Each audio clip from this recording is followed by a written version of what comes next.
요즘 코로나 바이러스 때문에 참 세상이 떠들썩합니다.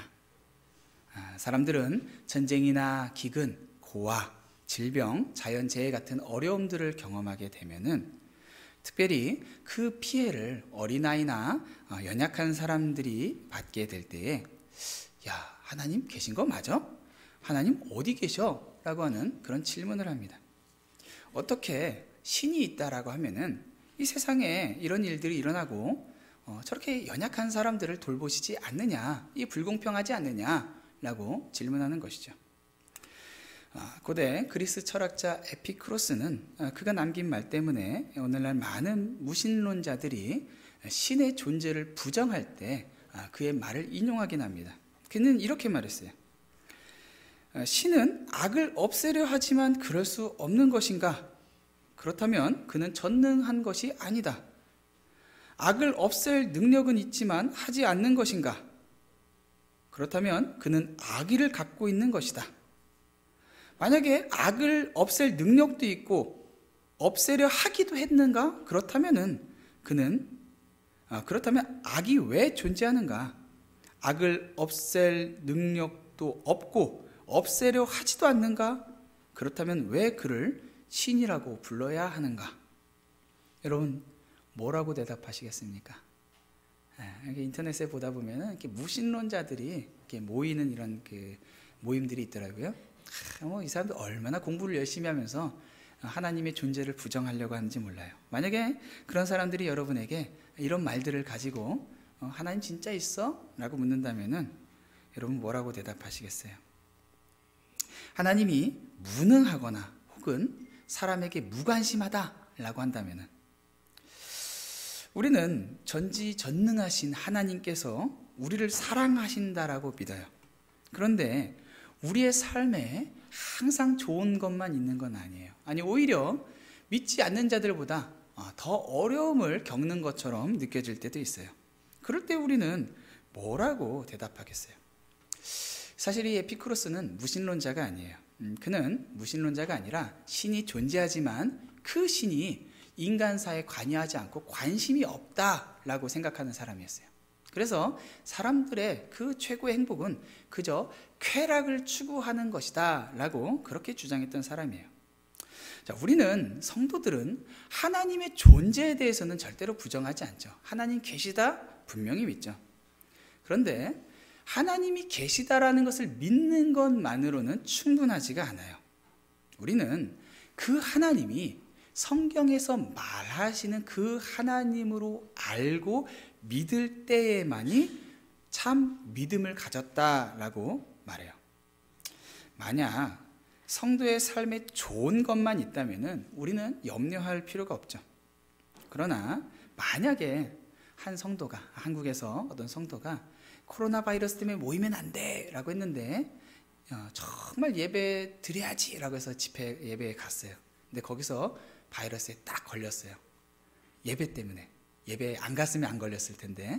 자, 그런 사람들한테 여러분 뭐라고 위로해 주시겠어요? 많은 것을 주님을 위해 드렸지만은 되는 일이 하나도 없고 마치 수렁에 빠진 것 같이 느껴질 때 정말 내게 하나님께서 관심 가지신 거 맞아? 나를 정말로 사랑하시는 건 맞아? 그렇게 생각하려고 의지를 바라지만은 마음 한켠에서는 그런 의심들이 계속 올라올 때 우리가 정말로 어려운 일을 경험할 때 참 냉소적이거나 좀 절망하는 그러한 모습들을 우리의 삶에서 발견할 수가 있죠. 오늘 성경은 그렇게 하나님의 사랑에 대해서 의심한 사람들이 나와요.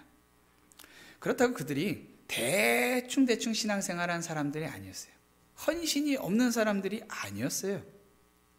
이스라엘 백성들은 바벨론의 포로로 끌려갔다가 주전 537년에 예루살렘으로 돌아왔어요. 그들이 돌아온 이유는 딱 하나였어요. 우리가 몇 주 동안 계속 봤죠. 하나님 나라의 백성으로서의 정체성 때문이었어요. 거기에는 안정된 터전이 있었어요. 일거리도 있었고 집과 모든 소유들이 다 바벨론, 이제 바사가 됐죠. 그 땅에 다 있었어요. 그런데 그걸 다 포기하고 여호와의 전을 재건하자라고 해서 올라온 거예요. 정말 많은 장애들을 통과해서 간신히 20년 만에 그 전을 재건하게 돼요. 여전히 많은 이방 민족들은 이스라엘 백성들을 공격했고 힘들게 또 60년 후에는 그들이 성벽을 재건하게 돼요. 그리고 이제 훨씬 60년 후에 에스라가 2차 기한으로 돌아오고 그로부터 13년 후에 느헤미야가 올라와서 성벽을 재건하죠. 그러니까 이제 한 100년의 세월 동안 참 힘들게 예루살렘에 돌아와서 이스라엘로서 하나님 나라의 백성으로서 그 정체성을 회복하는 그 과정들을 거친 거예요. 예배도 회복했어요. 절기들을 회복했고 제사도 회복했어요. 이제는 정말 이스라엘 같은데? 라고 하는 그 모양들이 나왔어요. 이들은 이러한 하나하나 자신들의 삶의 물질과 시간과 에너지를 하나님의 나라를 위해서 사용했을 때에 기대감이 있었어요. 야, 이제는 하나님께서 우리 나라를 회복시키겠지. 메시아를 보내서 저 바사 제국들을 물리치고 하나님께서 이전에 다윗의 영광과 같은 그 영광이 이 땅에 임하도록 하시겠지. 이러한 기대감을 막 가지고 있었어요. 그런데 100년 동안 여전히 힘든 거예요. 농사는 여전히 잘 안 됐어요. 메뚜기가 계속 와서 수확물들을 계속 먹어가는 거예요. 그래서 그들은 굶주리고 가난했어요. 하나님을 위해서 많은 것을 희생한 이 이스라엘 백성들은 고난을 당하고 있었고, 주변에 하나님을 부인하고 우상을 섬기고 있는 저 악하게 살아가는 이방 민족들은 상대적으로 너무나도 잘 지내고 있는 것처럼 보였어요. 그들은 그러한 자신들의 현실과 주변을 보면서 비교하면서 하나님 정말 우리에게 관심 가진 건 맞아? 라고 하는 그런 의심을 갖게 됐어요. 그들은 하나님께서 자신들을 이렇게 방치하는 것에 대해서 분개하고 또 하나님에 대해서 그들 스스로 이제는 무관심하게 됐어요. 그들의 신앙은 결국 종교적인 형식만 남게 된 거예요. 그들은 이전에 무너졌었던 제사를 회복했고 제사를 열심히는 드렸어요. 그런데 하나님께 최고의 것을 드리는 것은 아깝게 여겨졌어요. 율법에서 명한 대로 흠 없는 짐승을 제물로 드리는 게 아니라 가치 없고 보잘것없는 이거 뭐 그냥 헌금으로도 나 드려야겠다 라고 하는 것들을 갖다가 끌어다가 제물로 바쳤어요. 그러면은 제사장은 이거는 흠이 있기 때문에 받을 수 없습니다 라고 해야 되는데, 그마저도 드리지 않는 사람들이 많으니까 이걸 받지 않으면은 자신의 직분을 계속 감당할 수가 없는 거예요. 그리고 자신의 몫이 없는 거예요. 그러니까 그 흠 있는 제물들을 그대로 받아서 그러한 제물들로 하나님께 제사를 올려드렸어요. 그들은 안식일을 안 지키게 됐어요. 또 11조를 아까워서 드리지 않기 시작했어요. 이 11조는 당시에 이 제사장들이 자신의 몫으로 받아서 그들의 생활을 유지하는 데 사용했어요. 그러니까 11조가 없으면은 제사장들은 수입이 없고 굶주릴 수밖에 없는 거였어요. 근데 11조를 드리지 않으니까 제사장들이 먹고 살기 위해서 일거리를 찾아서 다 떠나기 시작하는 거예요. 그러니까 이 성전은 있는데, 그리고 제사는 간신히 드려지고는 있는데 너무나도 초라하고 아주 그냥 형식만 남아있는, 그렇게 제사장들도 떠나버리니까 이제는 예배가 무너진 그 자리에 율법에 금지된 이방인들과 혼인을 하기 시작하고, 또 아무렇게나 쉽게 결혼한 그들은 아무렇게나 쉽게 이혼을 하게 됐어요. 하나님께서는 그러한 그들을 너무나도 안타깝게 보셨죠. 그래서 이 말라기에서는 그러한 그들의 신앙의 상태를 하나님께서 드러내시고 이스라엘 백성들과 논쟁하시는 거예요. 논쟁. 6번의 논쟁이 4장 말라기 4장에 걸쳐서 있는데, 한마디로 이스라엘 백성들과 다투시는 거예요. 그들에게 변명거리는 있었어요. 하나님, 만약 하나님께서 이 바사 제국을 무너뜨려 주시고 또 메뚜기 때도 물리쳐 주시고 우리로 하여금 좀 풍성하게 살게 한다면은 우리도 좋은 거 갖다 드리죠. 11조? 아이고, 없어서 못 드리는 거예요. 좋은 재물? 나 먹고 살기도 힘듭니다. 그러니까 좀 좋은 것 좀 줘보세요. 우리도 좋은 거 드릴 준비되어 있습니다. 이 변명의 여지를 그들도 다 가지고 있었던 거예요. 자, 그때 하나님께서 이 말라기 선지자를 통해서 이스라엘 백성들에게 말씀하십니다. 오늘 1절은 여호와께서 말라기를 통하여 이스라엘에게 말씀하신 경고라라고 시작하죠. 근데 사실은 이 본문 원어로 보면은 시작이 경고라고 시작해요. 그리고 그 경고가 하나님의 말씀 이렇게 시작해요. 그러니까 하나님께서 이스라엘 백성들에게 경고라고 먼저 시작하시고 주시는 거예요.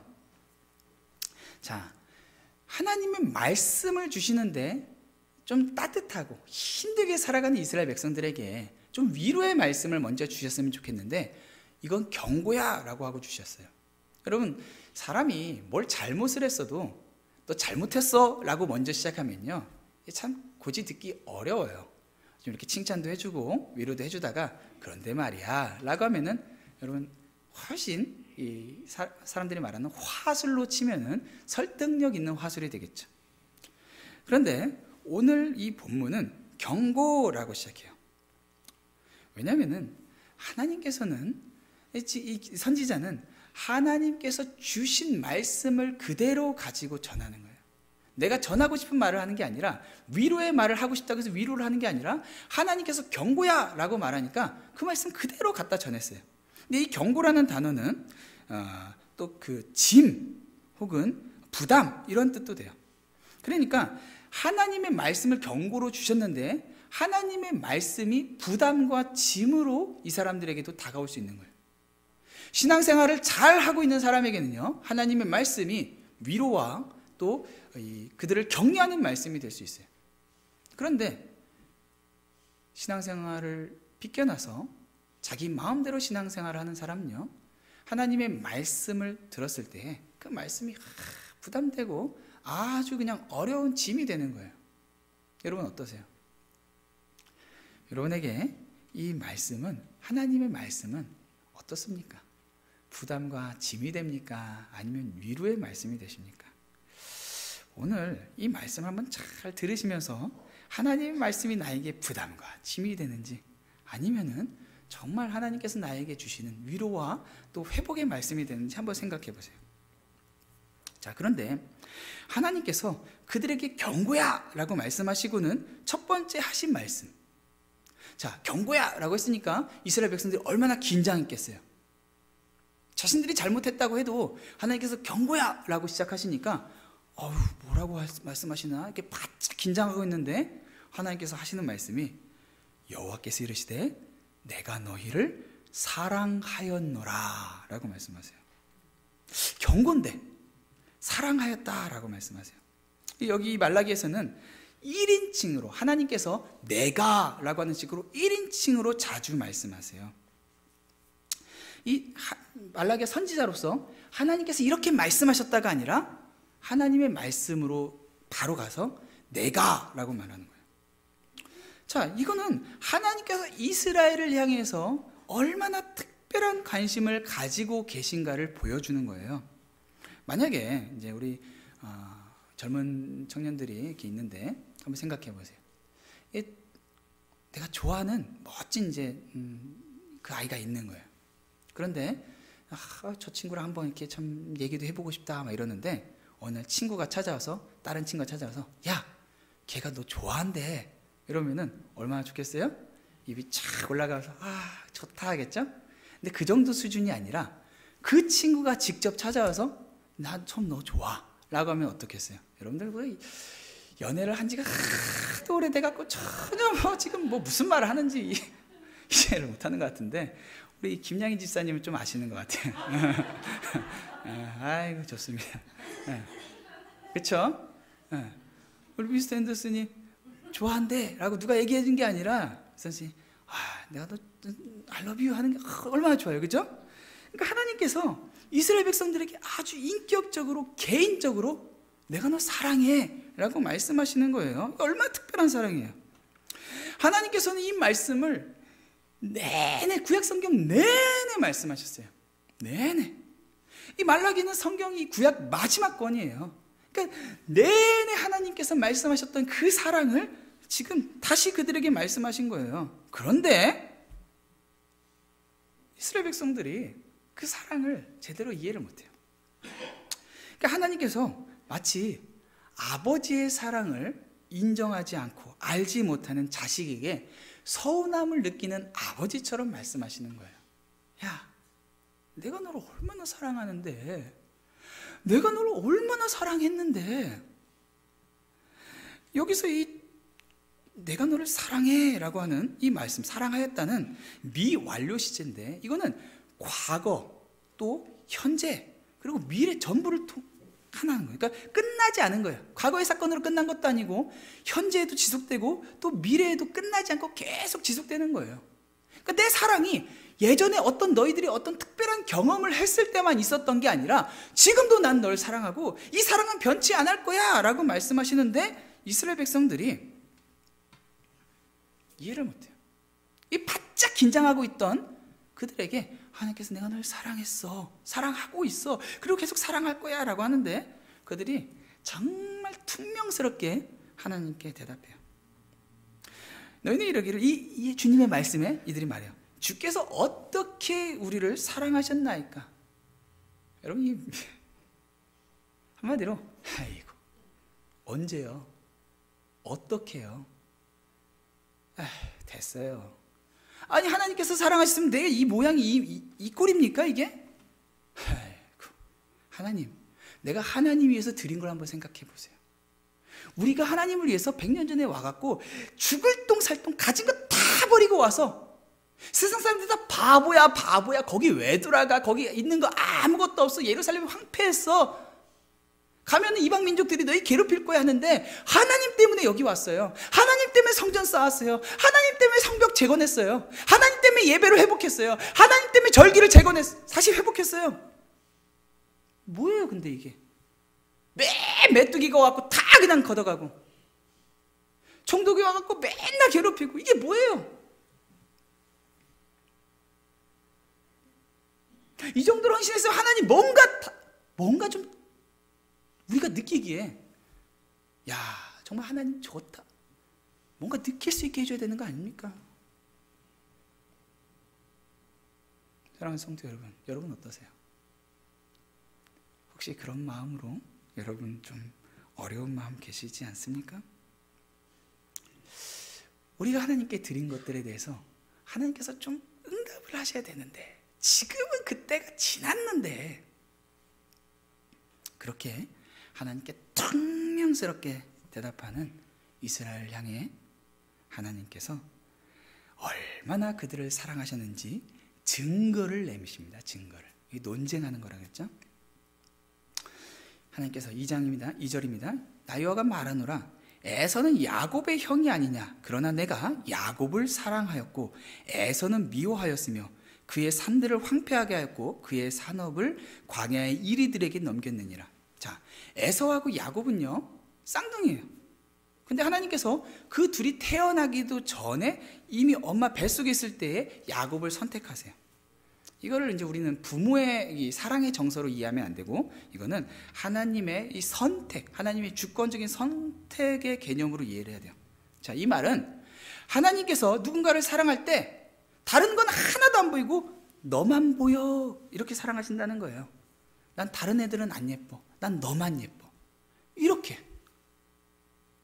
우리는 하나님의 사랑을 받은 많은 성도들을 알고 있지만 하나님과 나와의 이 사랑의 관계 안에서 그 어떤 사람도 부러워하거나 질투하지 않아요. 하나님과 정말로 친밀한 사랑을 경험해 보면요, 위대한 신앙의 선배들이 경험한 그 경험을 보면서도 그들에게만 다른 하나님의 사랑이 같다라고 생각하지 않아요. 바로 나에게 하나님의 특별한 사랑이 왔다라고 고백하게 돼요. 왜냐하면 이 특별한 사랑은 날마다 하나님을 알면 할수록, 야, 이 정도인 줄 알았는데 이만큼 더 크네. 그래서 신앙생활을 하다 보니까 이게 전부인 줄 알았는데 또 봤더니 이야, 이만큼 더 크네. 하나님의 사랑을 알면 알수록 그 무한하신 사랑에 날마다 감격하지 않고는 견딜 수가 없어요. 그래서 어떤 누구를 봐도 그들을 향한 하나님의 사랑이 부럽지가 않은 거예요.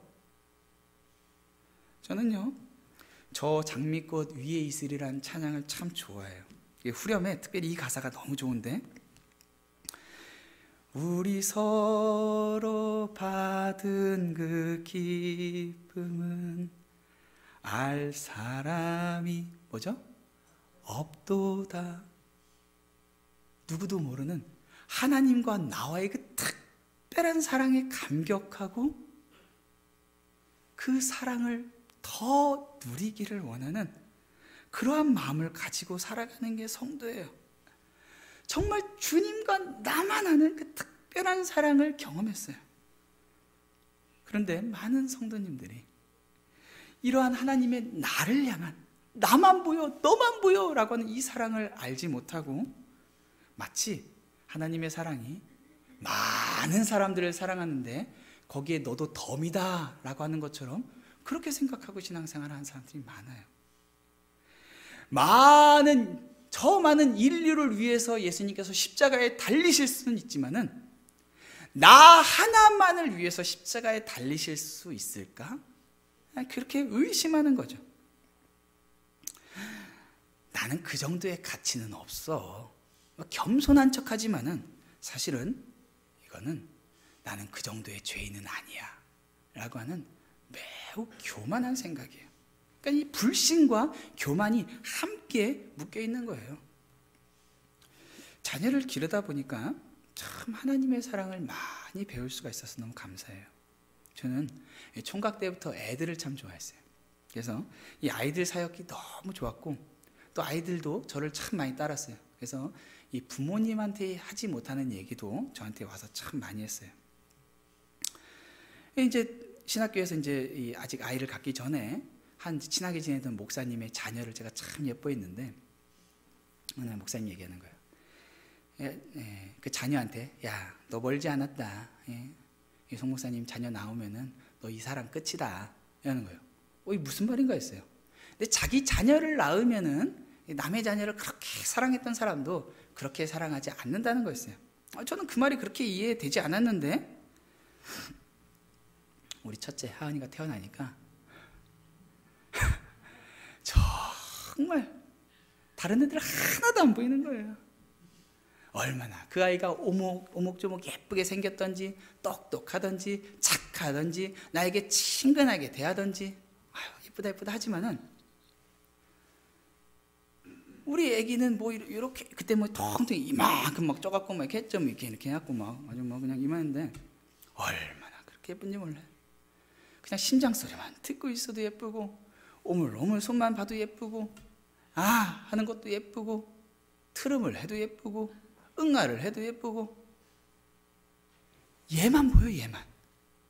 다른 건 하나도 안 보여요. 어떤 좋은 최고의 조건을 갖춘 아이를 나한테 갖다 줘도 아니야, 나 필요 없어. 나 얘만. 자녀가 둘이 되면 어떡하냐고요?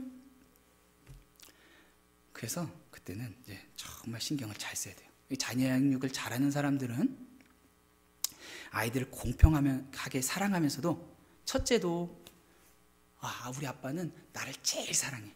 둘째도 우리 아빠는 나를 제일 사랑해. 셋째도 우리 아빠는 나를 제일 사랑해. 이렇게 느껴지게끔 하는 게 자녀 양육을 잘하는 거예요.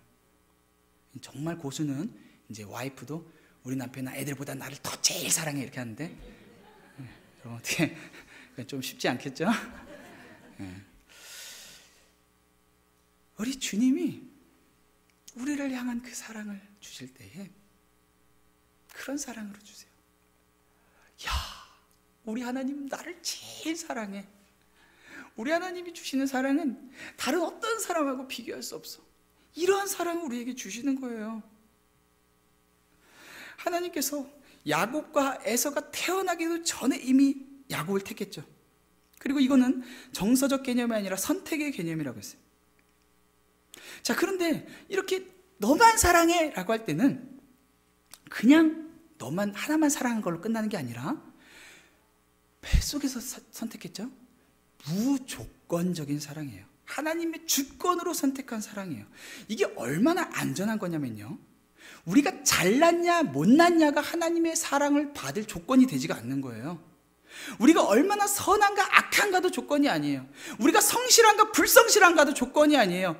심지어는 죄를 많이 지었는가 덜 지었는가도 조건이 아니에요.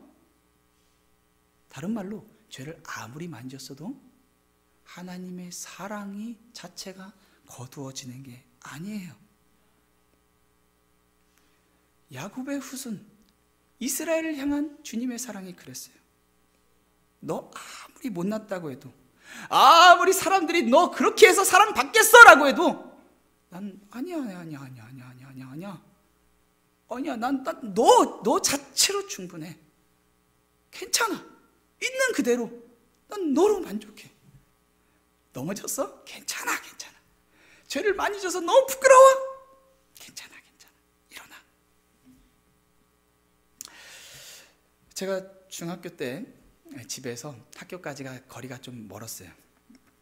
걸어가기에는 꽤 멀고, 또 이렇게 버스를 타고 가기에는 정류장도 애매하고, 또 거기서 또 걸어가려면은 또 이렇게 시간이 걸리니까 어느 날 집에 왔더니 아버지가 반짝반짝한 새 자전거를 하나 딱 이렇게 사다 놓으셨더라고요.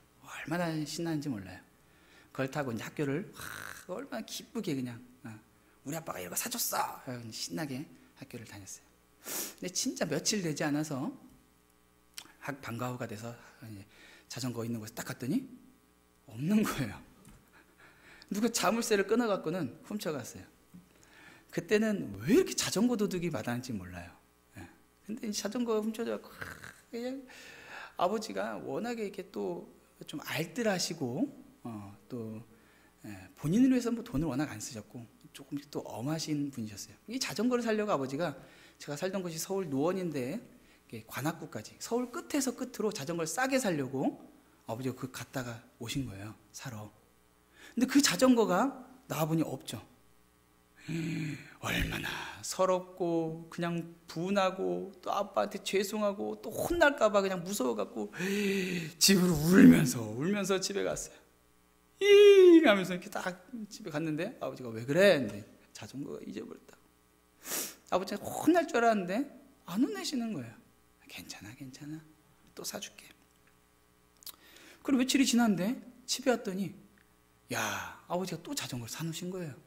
지난번 자전거는 18단 기어였는데 이번에는 아버지가 21단 기어 자전거로 더 반짝반짝한 걸로 그냥 너무 마음에 드는 자전거가 아버지 감사해요 하고는 신나갖고 갔는데 3일 만에 또 훔쳐갔네.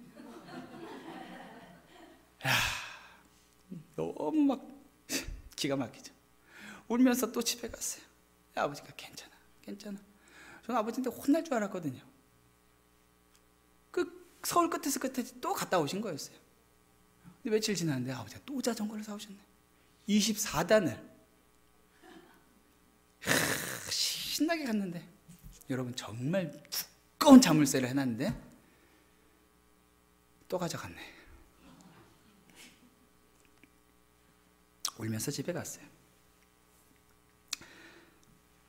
아이고 뭐 그렇지 뭐 하면서 이제는 안 되겠다 했는데 며칠 뒤에 집에 갔더니 허름한 자전거 하나가 있더라고요.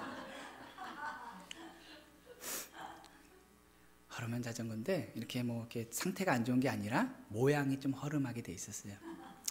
이제 포장이나 이런 게 뭐라지 이렇게 무늬 디자인 이런 게. 아버지가 예쁜 자전거를 자꾸 훔쳐가는 걸 아셔가지고는 오히려 좀 이렇게 타고 다니는데 편하기만 하면 되겠다 해서 그런 모양으로 사주신 거였어요. 그러니까 만약에 아버지가 처음부터 그런 허름한 자전거를 사주셨으면은 저는 아버지는 이 정도만 해주셨나 보다 이랬을 텐데 아버지가 한 번도 뭐라 하지 않으시고 그렇게 자전거를 여러 번 정말 그냥 돈을 버리듯이 그냥 사주시고는 해놓은 이 마지막 자전거를 사주니까 전혀 이 허름한 자전거가 싸구려로 보이질 않아요.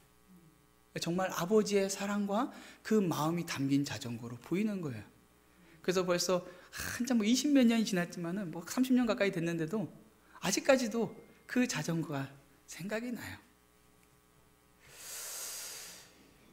어떻게 그렇게 돈을 아끼고 억한 분이 그 자전거 정말 바보같이 잊어버리고 하는 그 자식한테 한마디 하나 그렇게 했어요? 남의 자식한테 그렇게 못해요. 바보야, 이 바보야, 이거. 내 자식이니까. 돈이 아까운 게 아니라 그걸 잃어버리고 우는 자식의 마음이 더 안타까운 거예요.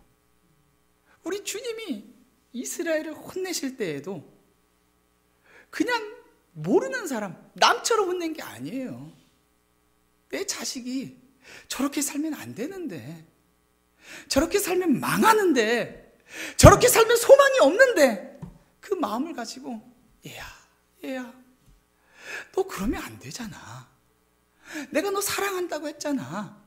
하나하나 그들에게 가르치고 계신 거예요. 자, 에돔은 에서의 나라고 이스라엘은 야곱의 나라예요. 4절에 보니까 이 에서의 후에 에돔이 말하기를 우리가 무너뜨림을 당하였으나 황폐한 곳을 다시 쌓으리라 이렇게 말해요. 그러니까 망했는데 우리는 다시 재건할 거야 이러는 거예요. 이 페르시아 지금 제국이 쫙 다스리고 있겠죠. 그 안에서 에돔은 회복을 말해요. 그런데 나 만군의 여호와가 이르노라 그들은 쌓을지라도 나는 헐리라. 자, 하나님께서 에돔을 치신 이유는 뭐냐면요, 그들의 죄 때문이었어요. 이 바벨론과 페르시아를 통해서 그 죄 많은 나라들을 다 치셨어요. 그들의 죄로. 그럼 이스라엘도 하나님께서 이스라엘의 죄 때문에 치셨어요. 그런데 에돔과 이스라엘은 달라요. 둘 다 죄 때문에 혼났지만은 하나님은 이스라엘을 죄 가운데에 징계하신 것으로 끝내지를 않으세요. 때리시지만은 돌보세요. 과정에 어려움은 있지만은 그들이 결코 망하게 내버려 두시지를 않으세요.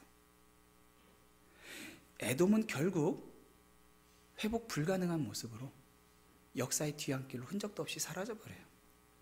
그런데 이스라엘은 하나님께서 계속 말씀하시고 때리시고 돌보시고 하시면서 끝까지 끌고 가시는 거예요.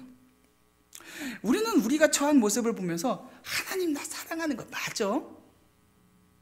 이렇게 하지만은 사실은 하나님께서 우리를 대하시는 것은 우리의 죄에 비해서는 너무나도 관대한 처분을 하고 계신 거예요.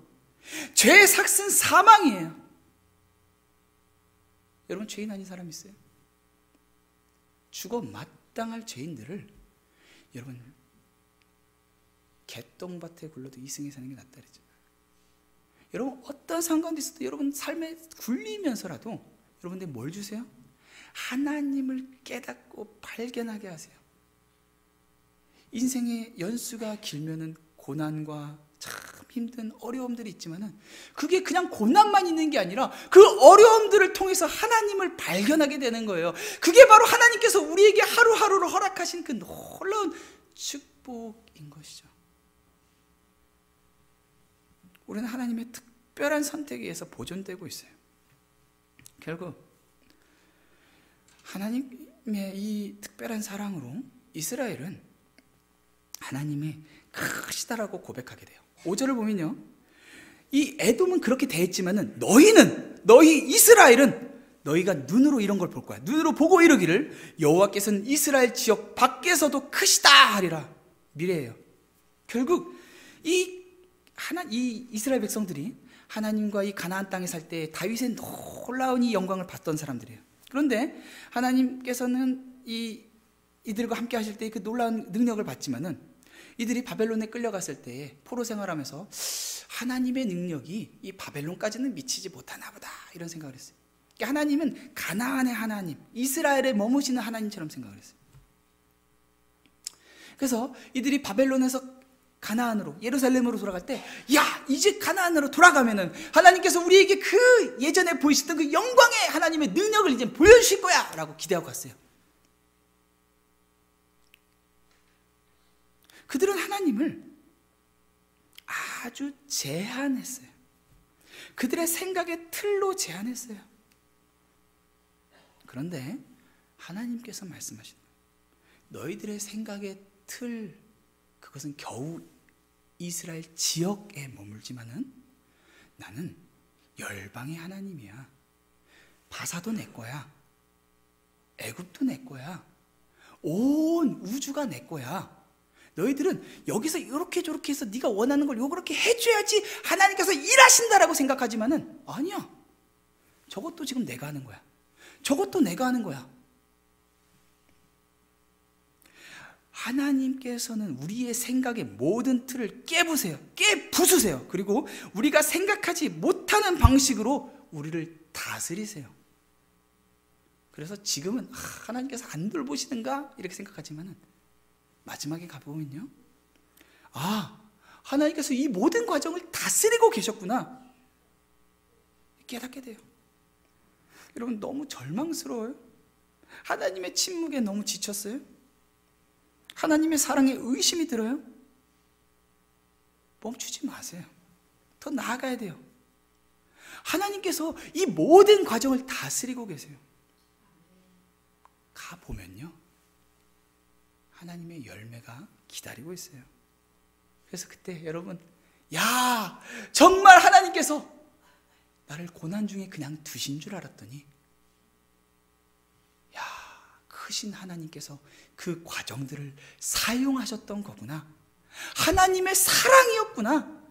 하나님의 사랑이 내가 생각하는 방식으로 움직인 게 아니라 하나님의 방식으로 일하신 거구나 깨닫게 되죠.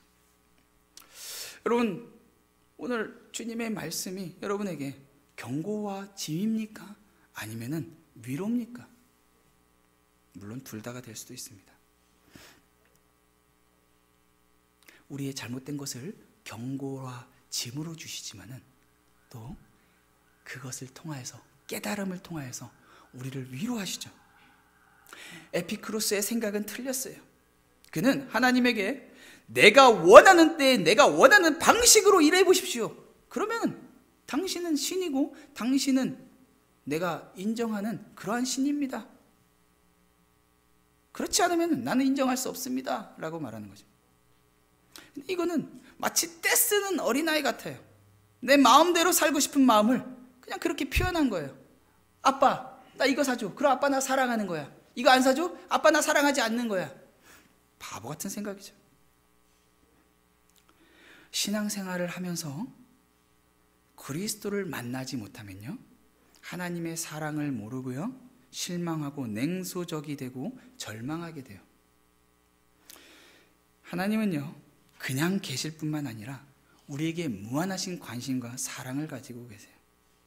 이제 이 말라기가 딱 끝나면요, 말라기 마지막 장과 마태복음은 그냥 한 페이지가 서로 벌어져 있을 뿐인데 400년의 간격이 있어요.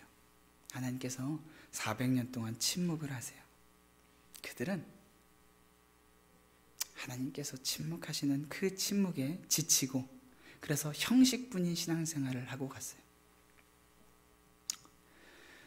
그런데 모든 기대가 무너진 것 같은 그때에 하나님께서 응답을 하세요.